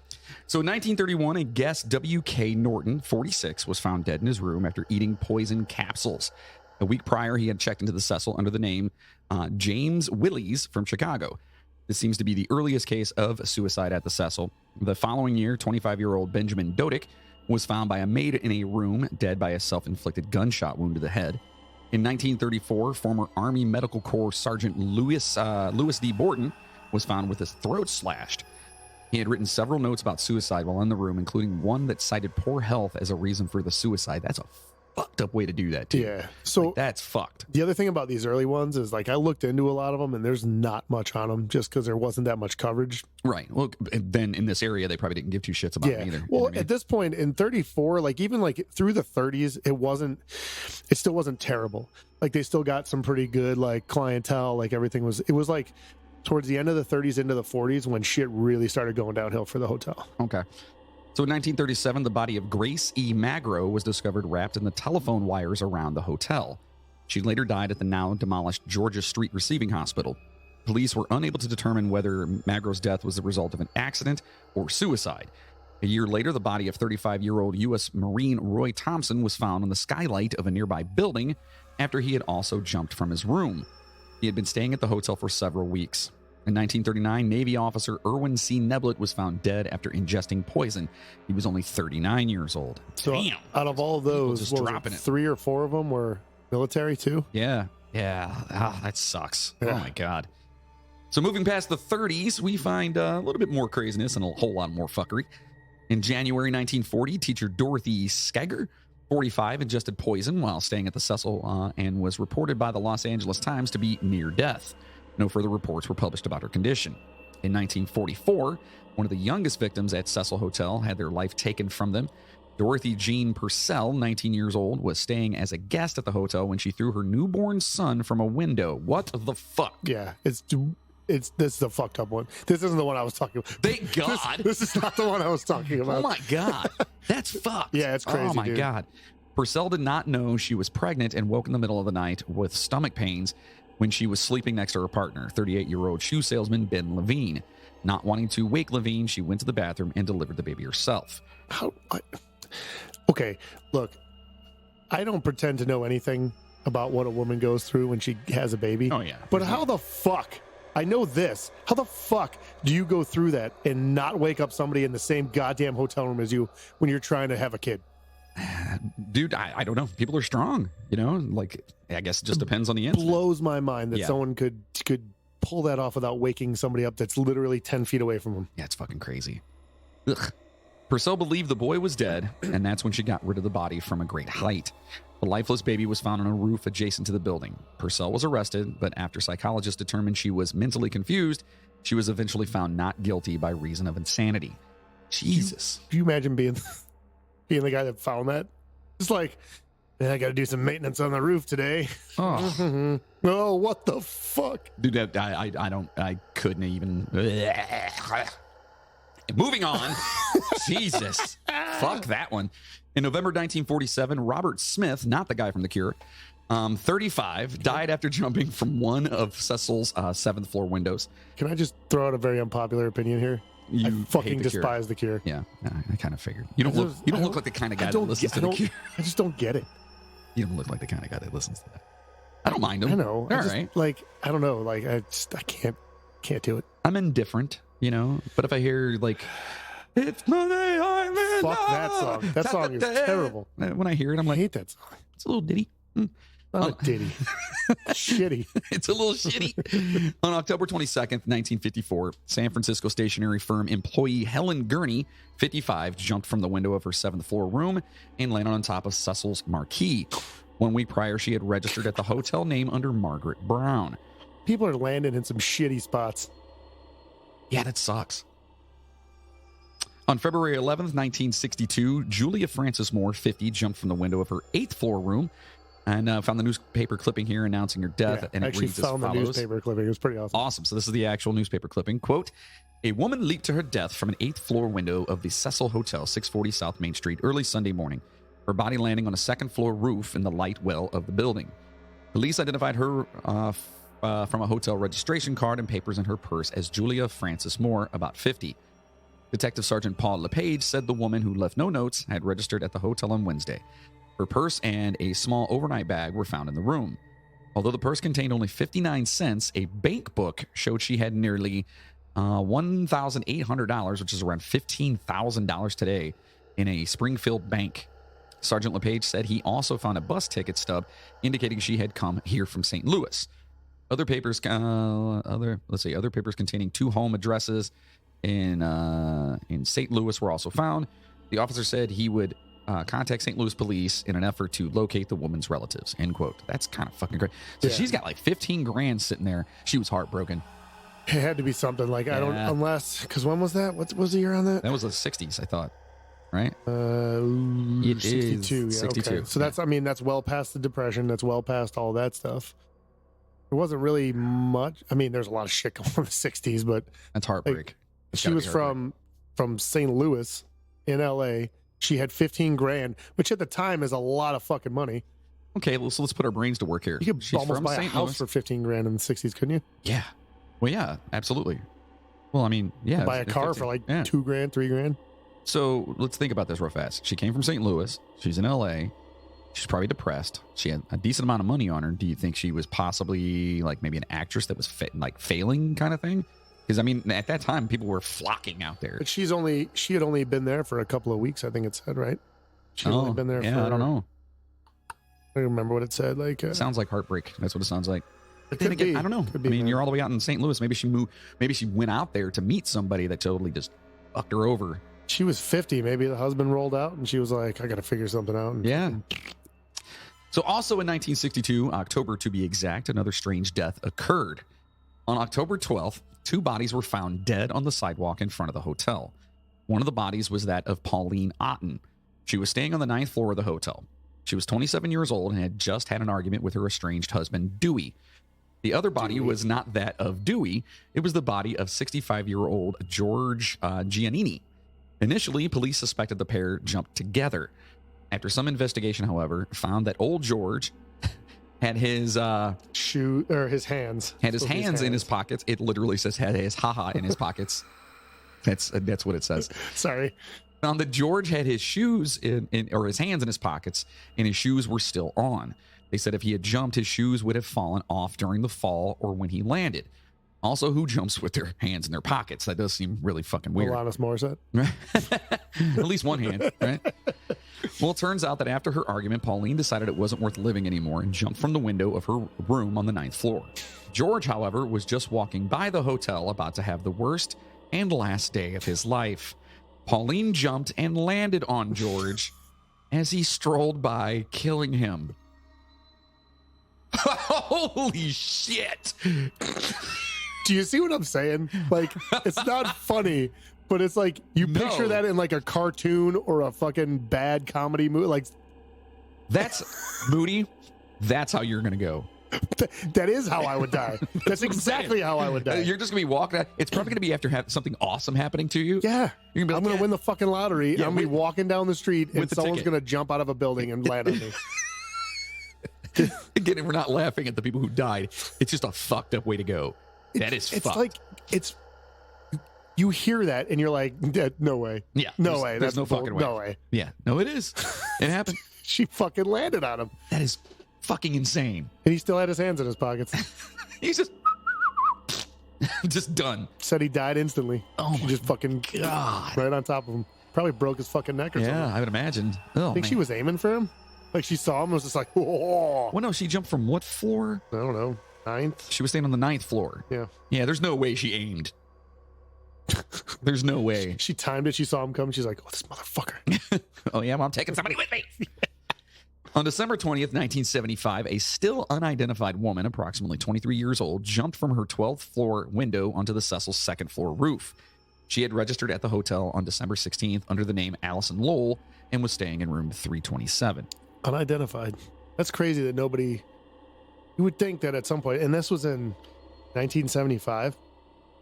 Like, Yeah. you think that like somehow they, like nobody reported this person missing. She's 23, so it's one of those, you know, adults can leave and do whatever the fuck they want things. But like you think her family, you know what I mean? Like nobody. Now, Unless she didn't have any family and didn't have anyone to. Is it possible she was unidentified because she jumped 10 floors and just the way she was when she hit? Well, I'm sure that's part of You know it. what I mean? Like, But like nobody reported anybody missing that met, like my 23-year-old daughter's missing and blah. You know what I mean? Like, yeah, I mean, it's so weird to me that people can remain that off the grid, anonymous, and like. and especially that she actually went in under a pseudonym or a possible real name, and they just never correlated. I assume that they checked out all the Allison Lowells around. You know what I mean? Like, Yeah. Hey, are you missing an Allison? Yeah, you would hope so. let's hope they did that. Yeah. It's just whenever I see that from like back in the 20s and 30s, like okay, 'cause a lot of drifters, a lot of people get lost in the shuffle with just everything that was going on. But like in the 70s. Yeah, you'd think it'd be Like a little it's bit so more. weird to me that they couldn't identify, even to this day. Like they have no idea who it was. Yeah, it's fucking crazy. That is crazy. It's kind of scary, actually. It's super scary. You know, Yeah, like you could just be out someplace and just no one even fucking miss you, or not even miss you. If you have no identification on you whatsoever, and you're in a place that maybe you're not normally familiar with, Yeah. or that people aren't familiar with you, yeah, you could be just another John Doe. yeah. I mean, I guess in the 70s, it's not like it is today. It's not like there's no internet. You can't just put it up like, hey, does anybody know who this person is? Is anybody looking for somebody? And that shit gets around like that. But again, what I was saying is, if when she fell, if she was like completely disfigured, then you're not. No, I know. You know what I'm saying? You're not going to be able to post a picture. But still, of her. like today, it could be like, hey, look, we found this girl. She's 23 years old, Distinguishing tattoos or got something, this, whatever. and it put it online, and that shit goes around, like literally around the fucking world in a day. And right. anybody who's missing a daughter who's 23 that hasn't heard from her in a while can be like, it could be her. Is there anything else you know? Right. Then they can kind of work on it from there. Yeah, it should be. Which is why the next now. one is even more confusing to me. Oh boy. Well, on September 1st, 1992, a man was found deceased in the alley behind the Cecil. Authorities believe that the decedent either fell from, jumped from, or was pushed from the hotel's 15th floor. At the time of his death, the decedent was 5 feet 9 inches tall and weighed around 185 pounds. He was wearing blue sweatpants and a black sweatshirt over a gray t-shirt. The Los Angeles County Coroner's Office placed the decedent's age at 20 to 32 years. The decedent's true identity has never been established. This is 1992. That was 92. Another one. Jesus. It's like that's what I'm talking about. Like you were saying, like tattoos or just anything like. Something. And I mean, I guess though, if they're homeless and no one gives a fuck about them or they don't have any family, it's one thing. But Yeah, that's crazy. it's just that stuff bothers me for some reason. They can't figure out who the fuck it was. it seems like poor, like fingerprints. This dude's fingerprints weren't in the fucking system anywhere. But then again, in LA, there's so much crime there that somebody possibly committing suicide is probably one of the last things. It's probably going in the file over here of if we get to it, we get to it kind of thing. If somebody calls us, tell them that they got somebody missing that might fit this description. We'll Right. look into it If nobody says anything, we're not going to say anything kind of thing, you know? Well, on June 13, 2015, the body of a 28-year-old man was found outside the hotel. Some conjectured he may have committed suicide by jumping from the hotel, although a spokesperson for the county coroner informed the Los Angeles Times that the cause of death had not been determined. So those are a shit ton of suicides from the hotel. All suicides, one baby, and a guy got jumped on. Holy bad play or wrong place, wrong time, dude. That's Oh my God, that poor guy. Jesus. So now in between those last two right there that we just talked about, there was another incident. And this incident is probably the most well-known of all of these. Thanks to the internet, the incident spread fast, and there are tons of discussion and speculation about what really happened. The official cause of death was listed as accidental drowning, although most people don't actually buy that. If you haven't figured it out already, we are talking about the death of Elisa Lamb. We could I probably... believe it's pronounced Eliza. Eliza? Yeah. All right, so it'd be a Z then? I thought that too, but because when I started typing this out, I spelled it with a Z because I've always heard it pronounced Eliza. Okay. But I guess it's with an S. So Eliza Lamb, and we pretty much, this is what made me, the first time I ever heard of this hotel was because of this. Yeah, This and this is the one that I was like, I had no idea this took place there. Oh, really? Yeah. Oh, man. Until I started doing the research. It's the first thing that popped up It's when I fucking searched crazy. for the hotel. It's the first thing that popped. I'm like, no shit. But without further ado, let's talk about it. We could probably do an entire episode on this story, so we'll just give you the basics and maybe hit the story a little harder in a bonus for our Patreon, which would be awesome. On January 26, 2013, Elisa Lam arrived in L.A. She had just come by Amtrak train from San Diego and was headed to Santa Cruz as part of her solo trip around the West Coast. The trip was supposed to be a getaway from her studies at the University of British Columbia in Vancouver, where she was originally from. Her family had been wary of her traveling by herself, but the young student was determined to go at it by herself, alone. As a compromise, Lam made sure to check in with her parents every day of the trip to let them know that she was safe. Smart girl. That's why it struck her parents as unusual when they didn't hear from her on January 31st, the day she was scheduled to check out of her LA hotel, the Cecil, huh? My birthday. January 31st? Yeah. It's coming up. So also, just really quickly on that point, I listen to a lot of true crime podcasts. Mm-hmm. A lot of bad shit happens on January 31st. Yeah, like your birth. Well, I mean, sure that didn't help anything. It just furthers the legacy. Yeah, there you go. There you go. So the Lambs eventually contacted the Los Angeles Police Department. The police searched the premises of the Cecil, but couldn't find her. Okay, so she was supposed to check out on the 31st, and they didn't hear from her. Right? Police soon released surveillance footage taken from the cameras at the Cecil Hotel on their website. This is where things took a turn into the truly fucking bizarre. Yeah, this is what everybody knows. Right. This video footage. And if you don't know, after we're done, you'll probably know. And if not, wait for the bonus. So the hotel video showed Elisa Lam in one of its elevators on the date of her disappearance, acting rather strangely. In the pixelated footage, Lam can be seen stepping into the elevator and pushing all of the floor buttons. She steps in and out of the elevator, poking her head outside toward the hotel's hallway in between. She peers out of the elevator another few times before stepping out of the elevator entirely. So she's like, it looks like she's looking for someone or trying to get from someone. Yeah, she's like looking out at something. Right. Trying So to figure out there's something. Yeah. So the last minutes of the video show Lam standing by the left side of the door, moving her hands in random gestures. Nobody else was captured on the video except Lam. On February 19th, 2 weeks after the video was published by authorities, maintenance worker Santiago Lopez found Elisa Lam's dead body floating in one of the hotel water tanks. Lopez made the discovery after responding to complaints from hotel patrons about low water pressure and a weird taste coming from the tap water. Let's unpack that for a second. All these people, all those people drinking the water, were drinking like dead body soup. Dead body water. I don't like it. Ugh. Rotted carcass water. Dead body water coming to Peabody's this Sunday. No, that's horrible. Sorry. So gross. According to a statement by the chief. Bad name, yeah, I know, dead body water is actually kind of. According to a statement by the chief of the Los Angeles Fire Department, the tank in which Lam's body was found had to be drained completely and then cut open from the side to remove her 5'4" frame. Nobody knows how Lam's corpse, floating lifelessly next to the same clothes she wore in the surveillance video, ended up in the hotel's water tank, or who else might have been involved. Hotel staff told authorities that Lam was always seen by herself around the hotel premises. So wait a minute, she was nude when they found her? Yeah, that's crazy.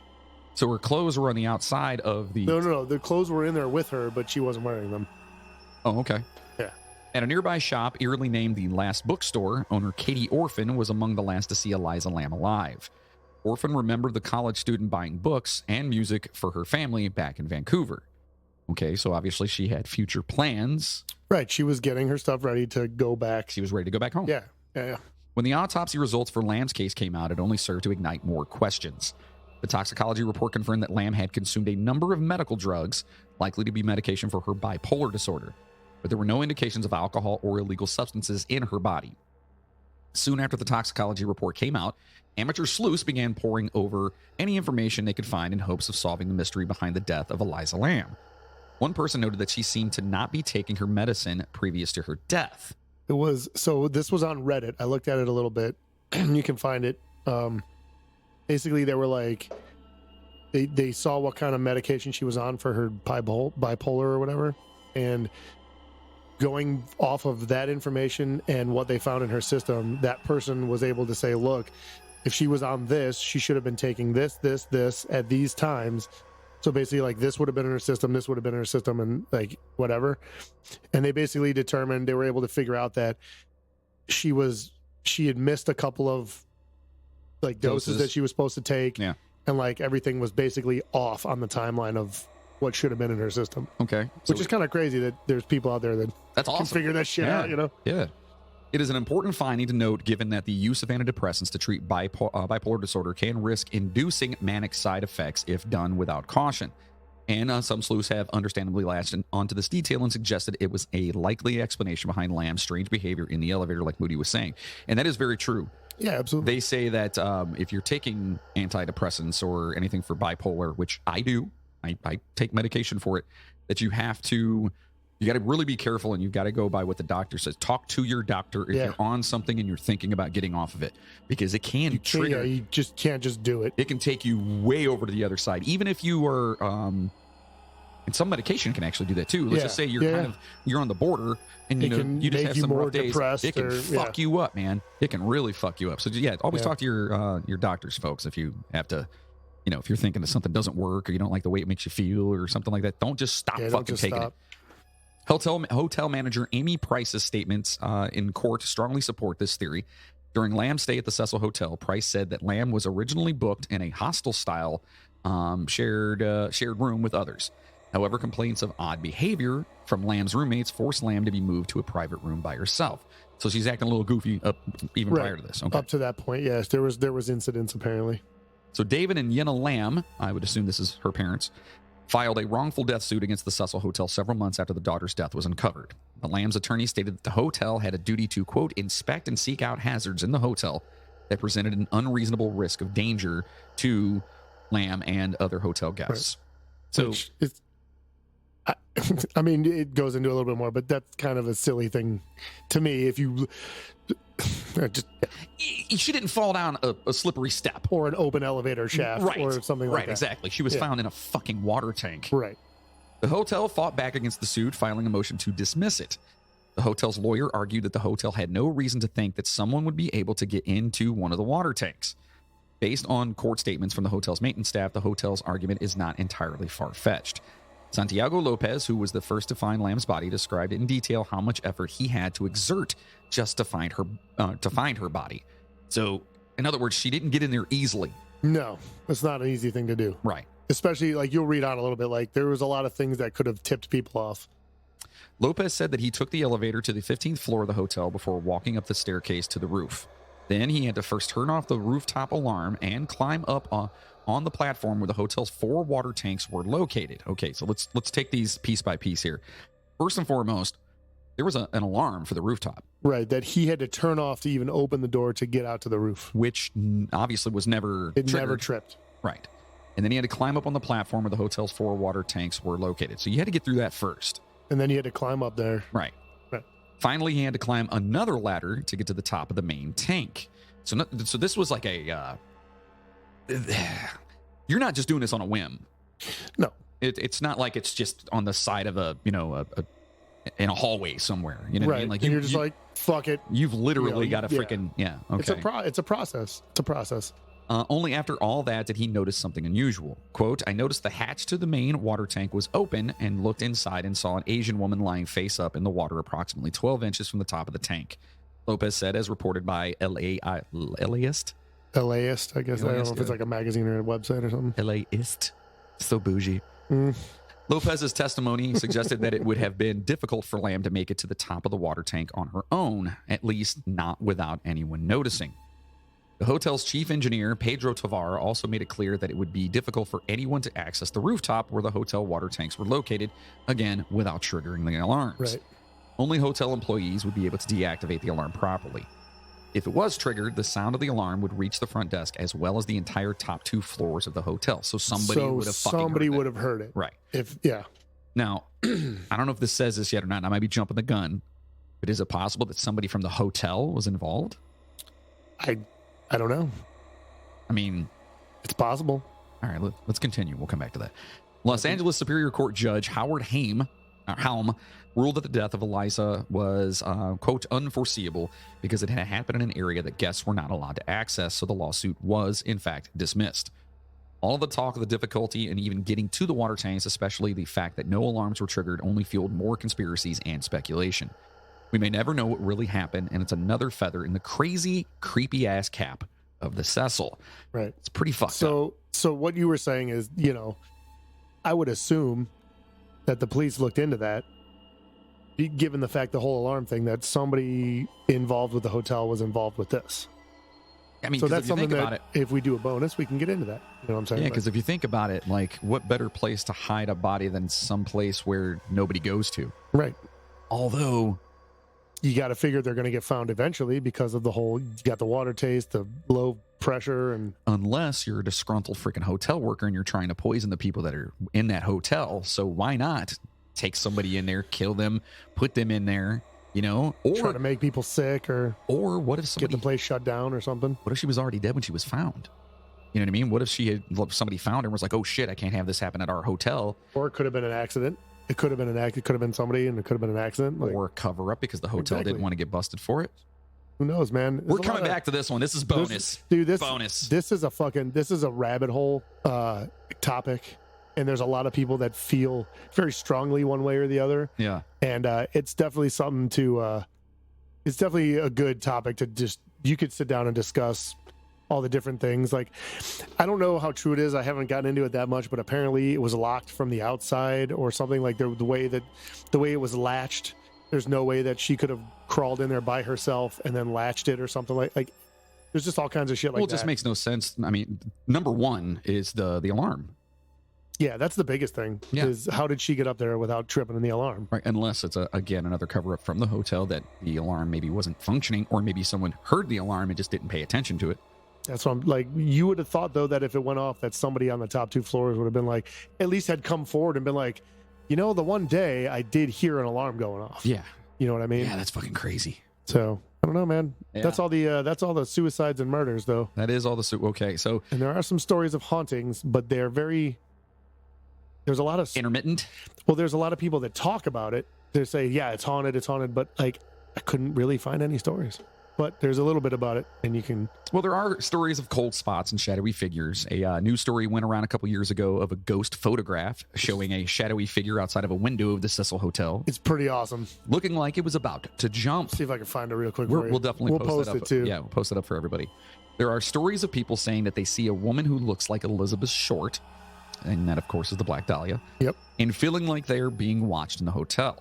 It's a creepy place, even though there are renovations and rebranding. The Cecil Hotel was renamed the Stay on Main, by the way. But, it's hard to shake the stories of the Cecil. Also, early in 2021, the Discovery Channel is kicking off its streaming service with a new episode of everyone's favorite Ghost Adventures. Yeah, so when you guys go and you see Ghost Adventures and you're like, these guys fucking suck, just remember, we did it first.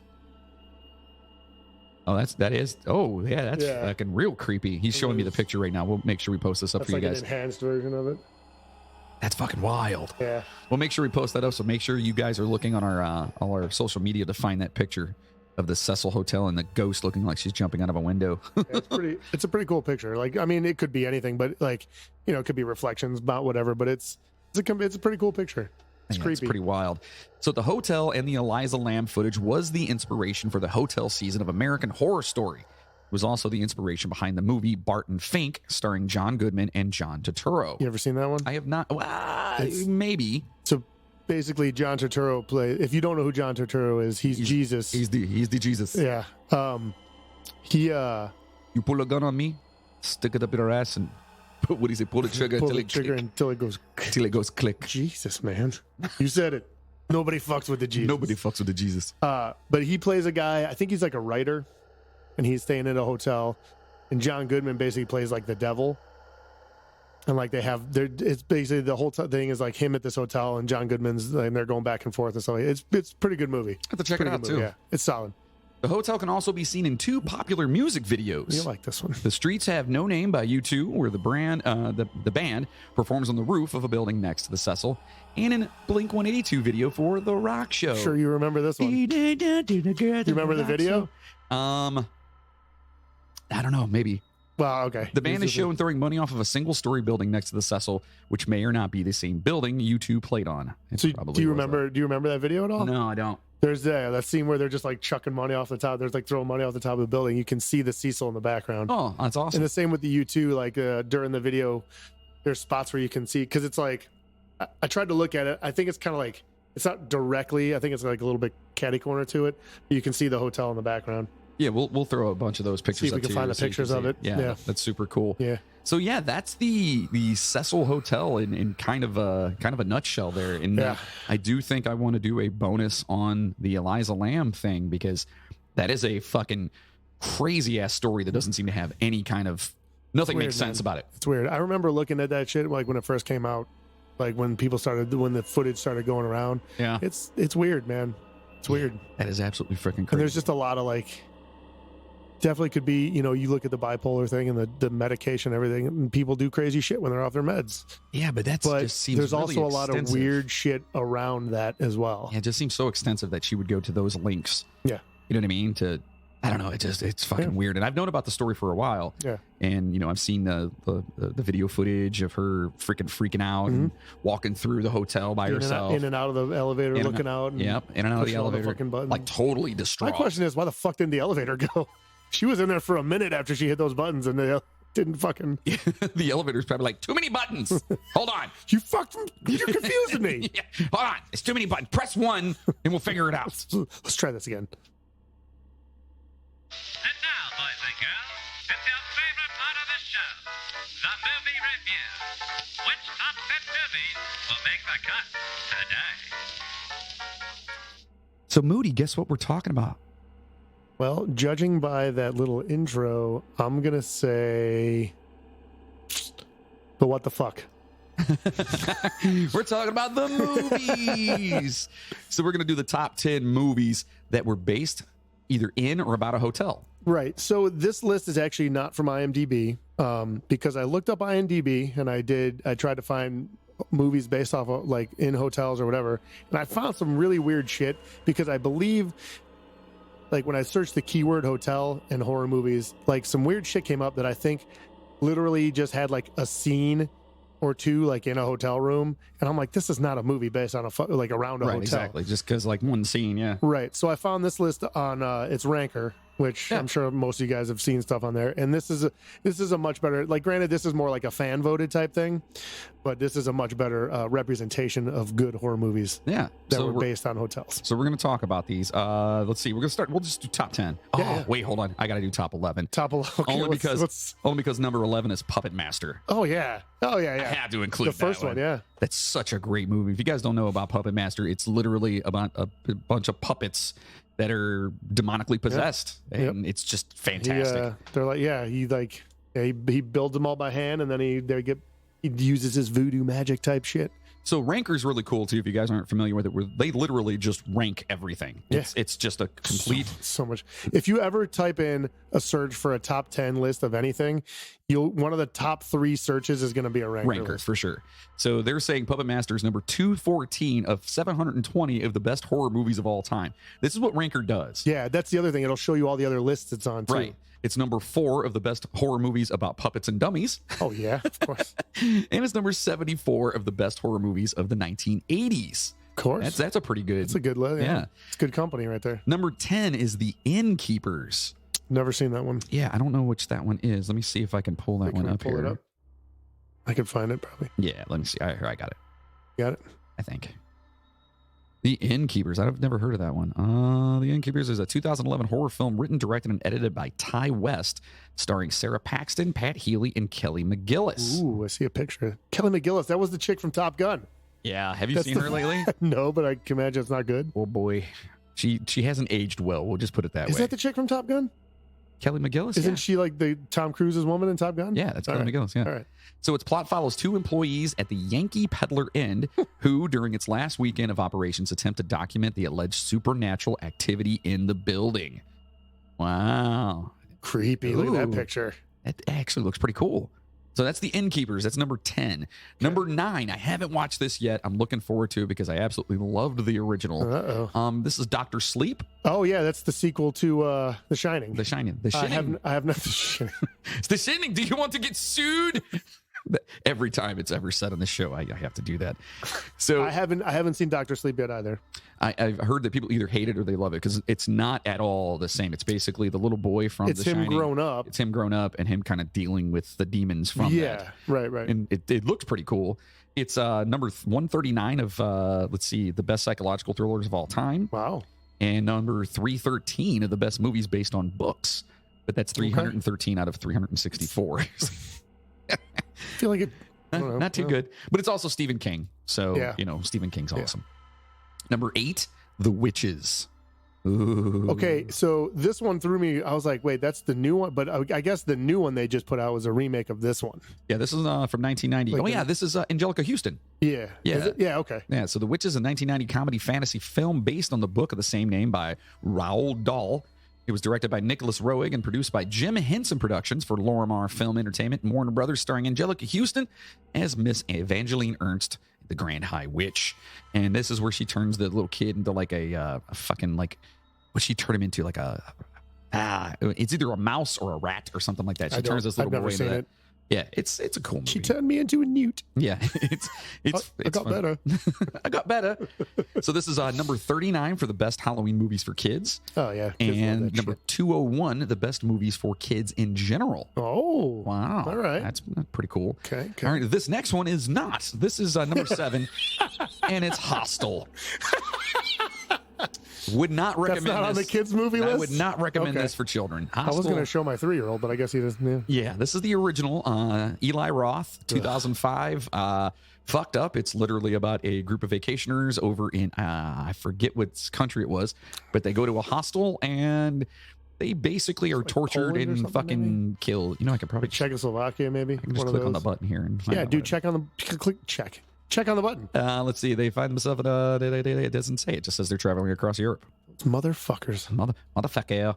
Dude, some of those scenes in that movie are just fucking brutal. The eyeball one. Where it's hanging out and the Achilles where he slices the. Yeah.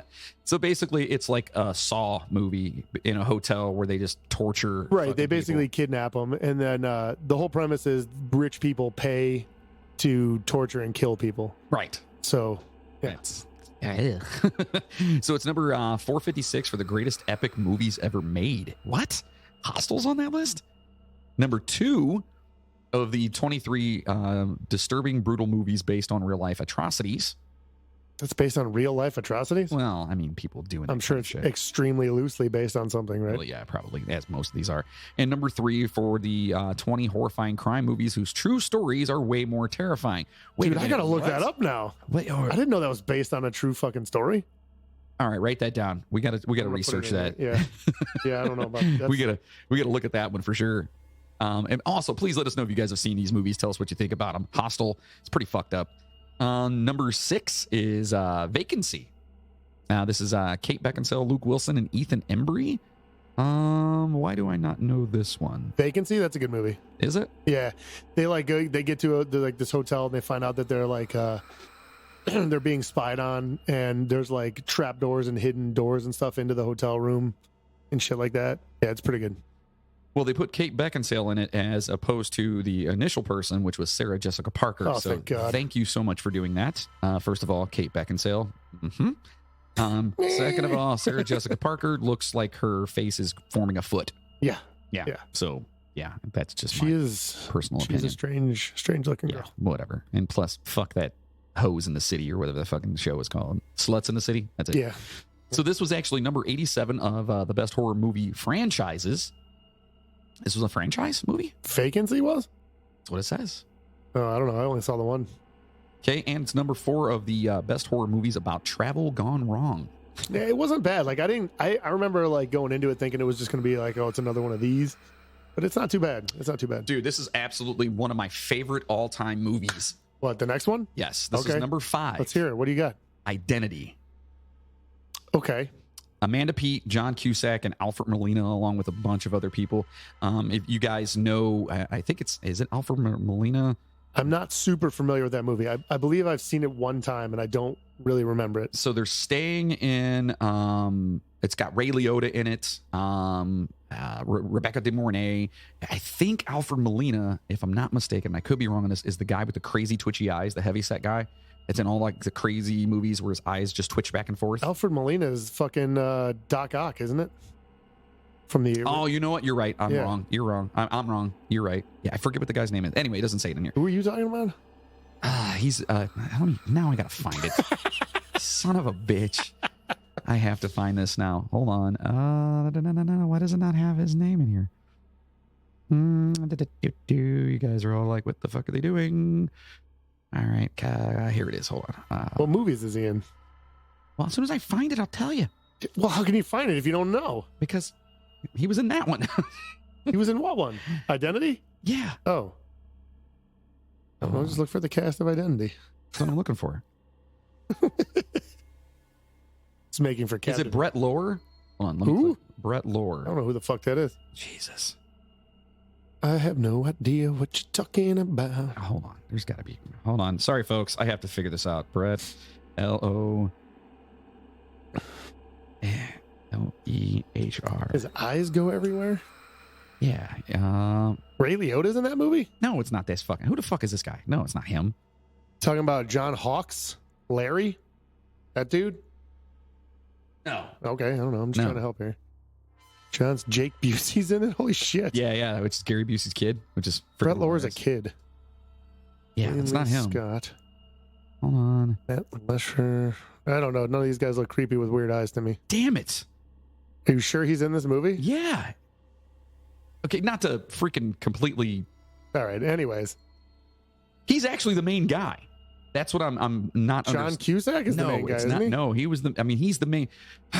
Okay, I'm just going to throw it out there. So the movie is based upon these people that go into a motel. Correct. Okay, it's rainy, it's shitty, it fucking sucks. People start dying off left and right. Well, turns out the people that are dying are actually inside this guy's head that I'm talking about. They're his personalities that are fighting each other off, and they're fucking killing each other off. Okay. So the whole thing takes place inside someone's head? Basically, yes. And you don't find out to the fucking end of it. Sorry for ruining it for everyone. The movie came out in 2003. It's not that big of a deal. Yeah, but dude, why can't... Hold on a second. Let me see here.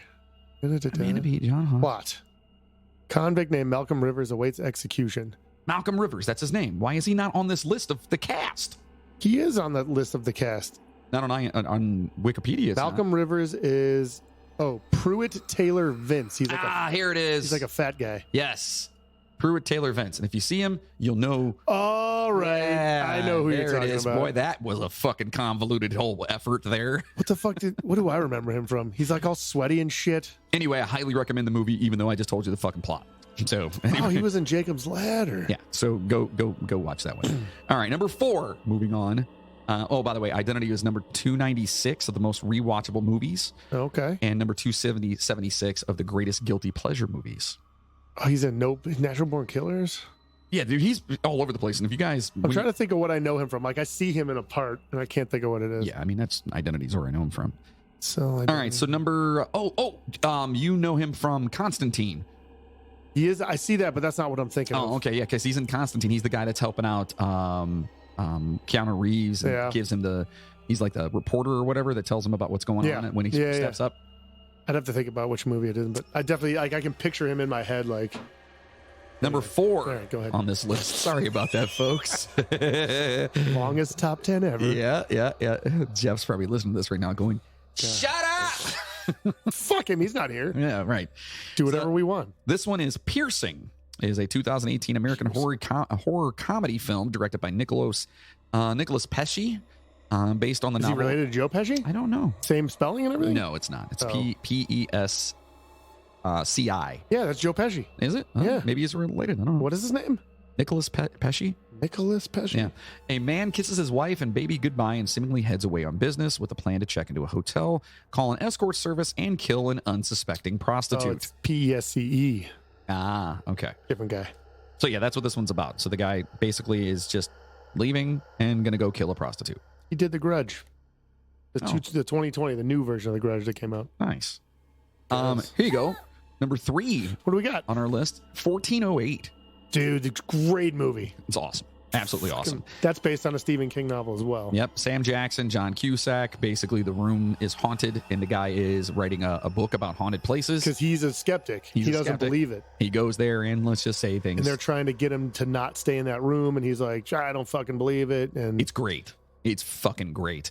In fact, it's downhill fast. It's number 19 of the best and scariest psychological thrillers of all time, which is crazy. Of all time? Yeah. Wow. And number 13 of horror movies that originally had much darker endings. Okay, so I think I remember seeing the alternate ending, but I can't remember what it is off the top of my head. But I do remember hearing that, like it's, and I think you can find the alternate ending, but I can't remember. I can't remember what it is. Number 2, any guesses?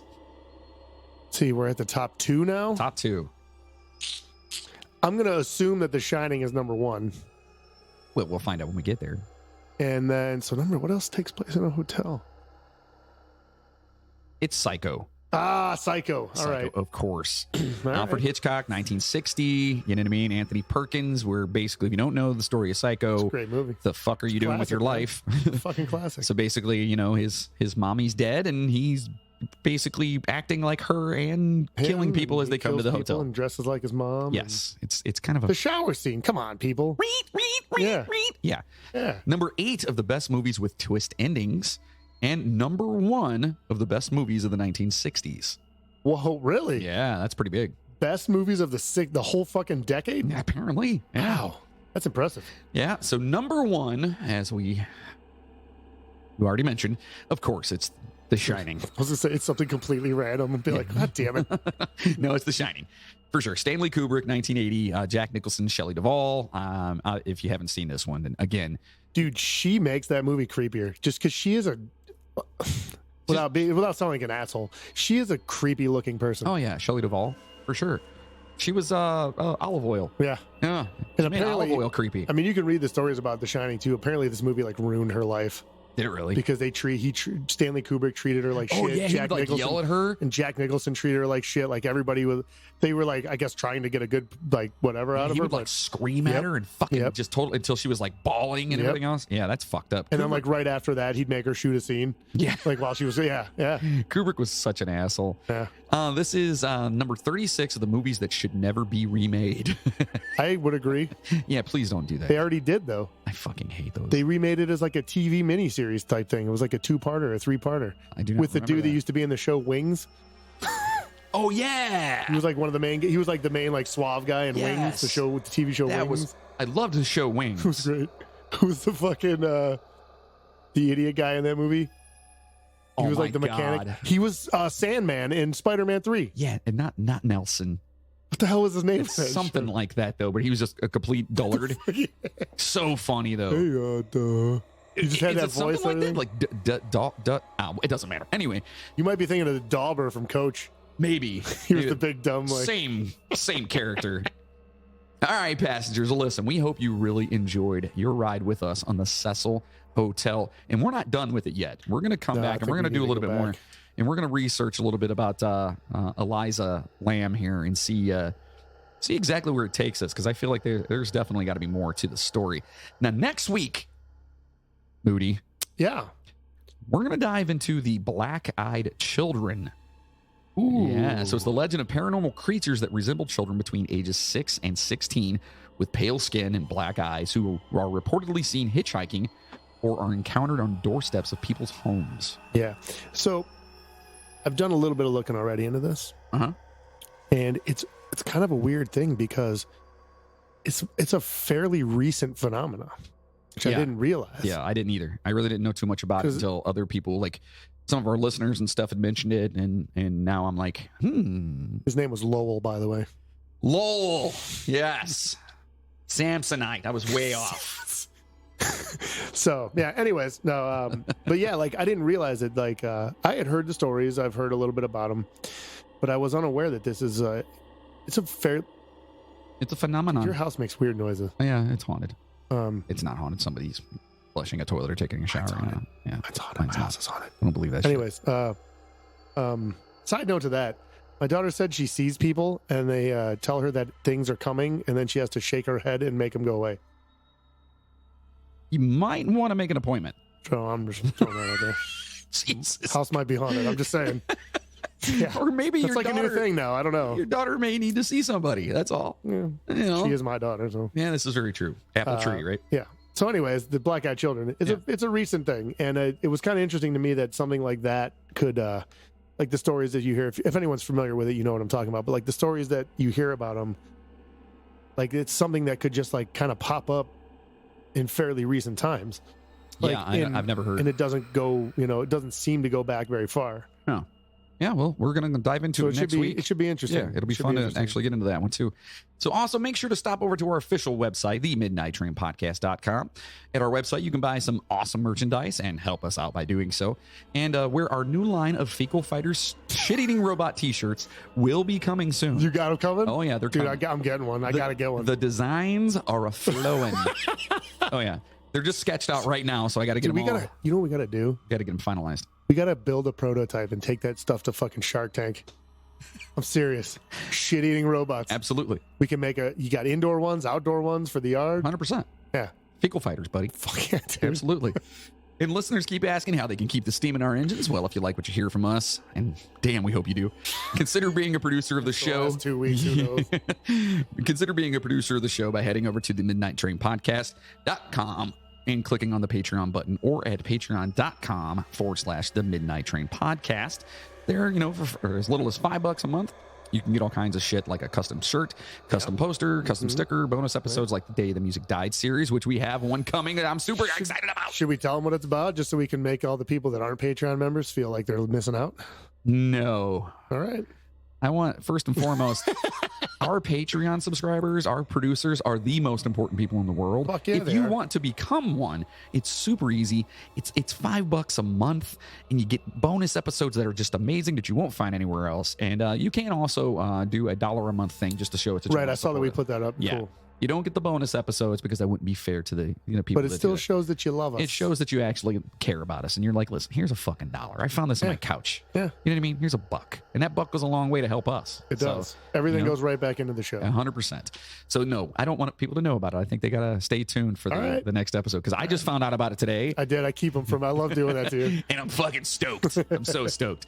So if you are a diehard Midnight Train fan and you want to help produce this motherfucker, or if you just feel really sorry for us, Patreon is for you. Dude, there's a lot of people that feel sorry for us that aren't going to give us money. For those of you that would rather just leave a one-time donation, you can head on over to PayPal and you use the email address, themidnighttrainpodcast@gmail.com.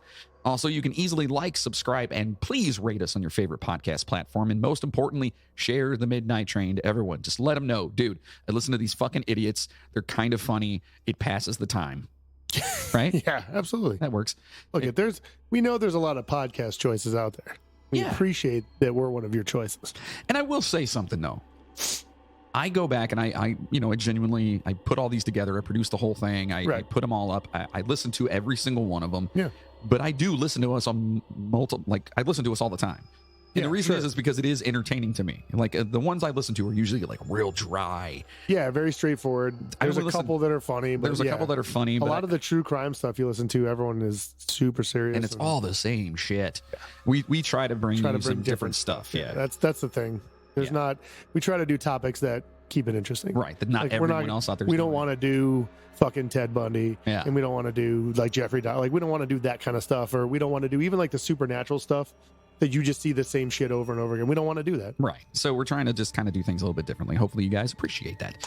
But it does only take a couple of minutes. And, word of mouth is how we're going to, get more passengers on this train and continue to bring you weekly episodes and bonus episodes. We cannot thank you guys enough for all your love and support. Man, we love you guys. You passengers really do keep it moving. And so a big fucking Midnight Train shout out. Uh-oh. Before you do that. You stopped the shout out? We never started the shout out, technically. I just started it. Yeah. You didn't get to a name yet, so we didn't start it. Anyway, go ahead. Just real quickly, the whole, love and support thing, man. Like, if you guys are out there, we have our normal crew that we see a lot of people talking. We have fun and we joke around online on Facebook and everything like that. But if you're out there and you're listening to this, please drop us a line. We want to hear from you. People that, like, we have our usuals. We know you're out there. We know. We love you. We see you. If you haven't said anything, just drop by. Drop by the Facebook or join the group or even on Instagram or Twitter or whatever. Just drop by and say hi. Say, look, I've never really posted anything here before, but I just want you to know we're listening. We want to see who's out there. Yeah, and not only, truthfully, if you guys, you can always find us at the Midnight Train Podcast anywhere on social media. Yeah. Twitter. We're on Tumblr, for fuck's sake. We're on Snapchat. We're on TikTok. Tumblr, huh? Yeah. Tumblr is a... Is that where all the nudie pics of us go? Wait, no, Tumblr. Tumblr used to just be like a haven for porn. Oh no, it's just where pictures are posted and talks about the show a little Pictures. bit. Yeah. Good pictures. All Wait, right. do we have a TikTok? We do have a TikTok. Oh, Jesus I haven't Christ. done much with it yet. I honestly think I'm going to hand that over to Jeff.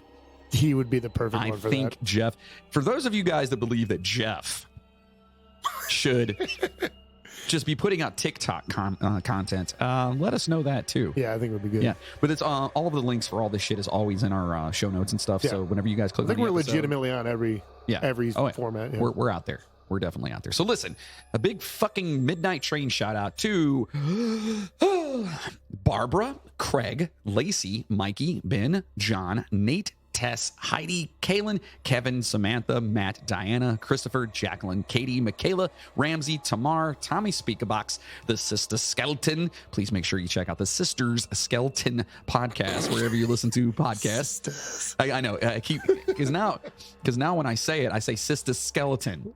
Yeah, you've been So saying it's wrong. You've been saying skeleton Right. a lot. It's wrong on both ways. It's the Sisters. No wonder they don't have anyone reaching out to them. They're like, I can't find them anywhere. I don't know what they're talking about. That's Skelton. Okay, anyway. They're waiting for emails and shit. They're like, why isn't anyone talking to us? It's because of you. You guys should just go get Sister Skeleton and just I don't know, just have Just have it linked to your shit. Yeah, just direct it over because I'm All forms of it. Yeah. Sisters, skeleton. Just because of Also, John. Make John pay for the domain. Right, there you go. Also to Riley, Diane, Alina, Stephanie, Julie, Laura, Cynthia, Kirsten, Dawn, Nicola, Caitlin, Chanel, Alex, Emily Ann, Son of Vasco, Alicia, Friend of Pie, Danny, Melissa, Grace, Stormy, Eva, Melissa, Wayne, Victoria, Hager, Sean, Chainsaw. I have no doubt. I did that myself because Jeff's not here, so whatever. Jigsaw, Bill's son Colin, Todd, David V, Juan, Belen, Ken and Brad over at Voodoo Vodka, Stripper Kevin, Katie Brabenek, Davey, our Mexican Vato. Hey, Davey! Hola, Davey! And a very special thank you to our superhero fucking Patreon producers. Chad Flint, Cheryl Pierce, Chris McLeod, Justin Kowalczyk, Rob Webb from the Fun Box Podcast. Please check them out. We've talked. We have a little thing on Facebook going on right now. We're still talking about we got to get together. We have to do it. We got to do a crossover. Yeah, we're just being lame and stupid. Yeah.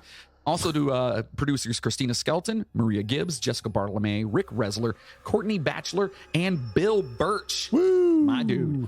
If you want your name to be mentioned on the show, please sign up as a member on our website. It's for you. people. That's for all you guys. That's for the Patreon. That's it. That's right. But you can sign up as a member on our website. It's absolutely free. We will mention your name on the show, or become a Patreon producer. It'll be your full name, and you will get our deepest fucking gratitude. Absolutely. You know, you guys are awesome. Because you guys are fucking great. So yeah, that is your episode for this week. Episode number 83. It was a little on the short side, but I still think it was fun. Yeah. It's crazy. We learned a little bit, and we're gonna learn some more because we're gonna dive delve further into into this. We have to. Yeah. We got to dive It'll further. be a good bonus. Yeah. So thank you guys for listening, and stay safe out there, passengers. And as always, choo choo, motherfuckers! Now go home and get your fucking shine box.